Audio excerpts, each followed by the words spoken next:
There's a hidden risk to traders that quietly ends their career. Too many traders never see it coming, but the barbell method is what I've used to survive for over 15 years in this game, and that's why I'm sharing it with you. I'm Lance, and after making over $100 million in verified profits and counting, this is how to avoid blowing up your life and career. I want you to imagine that you have a barbell on a scale, and if the weight of the barbell goes above 10, the scale is at risk of catastrophe. It's gonna break and collapse. That scale is actually symbolic of your life. On one end of the barbell is your career risk. The other side is all of your financial decisions outside of your career. This includes your lifestyle, your spending, your investments, and your debts. Now, here's the part most people don't think about enough, especially if you are a beginner trader. Your career risk is enormously high. You have no job security, probably no salary, and no 401k. And most traders fail, especially if you don't have proper mentorship.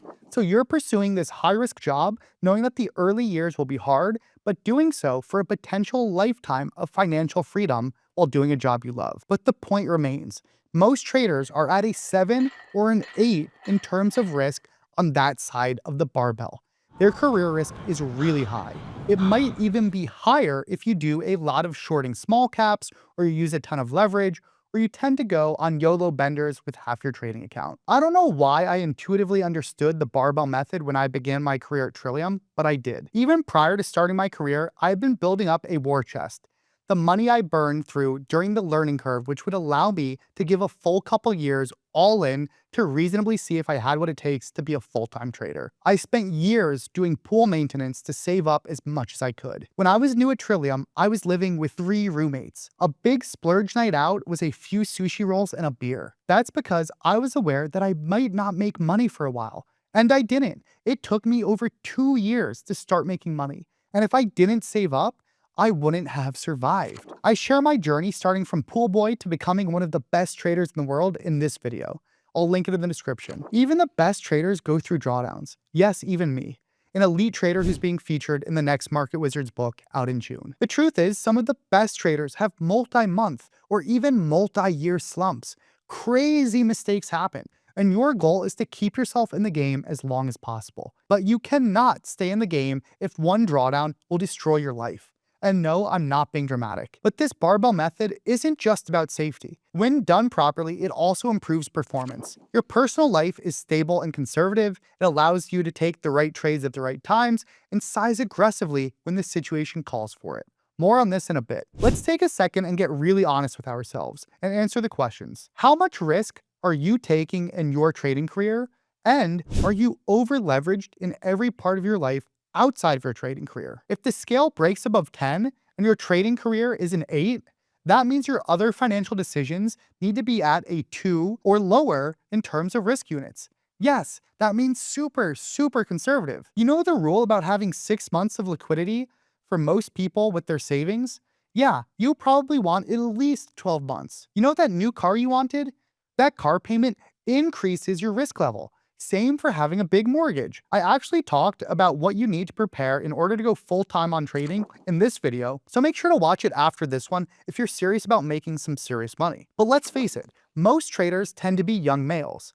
Today, more than ever, young traders are getting seduced by the sexy lifestyle that influencers flaunt on social media. The fast cars, the big home, the luxury vacations. Sure, maybe you have had a few big wins trading, but reaching for those purchases, often solely to get external affirmation from others, is coincidentally what ends up leading to the end of your trading career. I've seen it time and time again. How much risk you can take in your trading and life is contingent on your lifestyle. The amount of career risk someone young and single can take is way higher than the person who is married with 4 kids and a whole bunch of mouths to feed. Trust me, if you are watching this while in your 20s, every older person watching this is extremely jealous of how much risk you can take. I wish there was a way to know you're in the good old days before you've actually left them. It's cliche but true. Your 20s are the time to dig deep and aim for the stars. It's not that you can't take risk later on. You just need to approach this job way differently if you have a family and kids relying on you. Most beginner traders pursuing this in their 30s and 40s or later will need to pursue it part-time so that they can keep food on the table. Being 22 and willing to sleep on a couch while eating pizza 6 times a week is a very special time in your life. One that I don't particularly want to go back to, because me, your host, doesn't want back pain. I'm too old for this shit. If you're in your 20s or even early 30s and single, you need to be living with roommates, maximizing your savings, and giving yourself as long of a runway as possible. Like I mentioned earlier, for me that meant living with 3 roommates and my rent was like $400. I literally would eat Subway twice per day. I freaking hate Subway. My gym membership was $10. Thank you, Planet Fitness. My luxurious vacations to post on my Instagram, yeah, those did not exist. As the young generation likes to call it, I was savings maxing. Or something, I don't know. There's nothing worse you can do for your trading career than to add on tons of external pressures that impair your decision making or make it so that you need the trade to work in order to keep a roof over your head, especially for families where the trader is the sole breadwinner. That is why mastering your psychology is half the battle with trading, if not more. And I share my 15 years of trading psychology lessons that I learned the hard way in this video linked in the description. People aren't always optimizing for career success.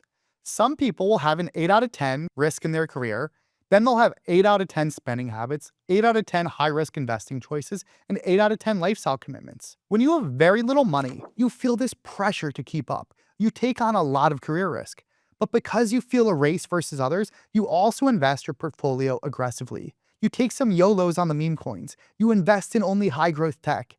Then one bad stretch hits and everything collapses. I'm not trying to scare you. I'm just saying what no one else will tell you because they're too busy selling you the dream instead of grounding you in reality. You need to understand that the barbell method also improves your performance as a trader, and you don't have to live conservatively forever. But before I get into how it makes you a better trader and when to live larger, another dynamic I see over and over again is traders have a small amount of success and immediately upgrade their lives as if that success is permanent. You get 6 months of good trading and people act like there will never be a tough market ever again. They increase fixed expenses, they take on obligations, and they increase pressure on themselves that was never there to begin with. These fixed expenses will kill your trading career because now every decision they make is influenced by the fact that they need to make money, not that they need to make a good trade. I can't tell you how many times I saw this following the hot market of 2020 and 2021. Traders majorly upgraded their lifestyle thinking the market could never slow down again.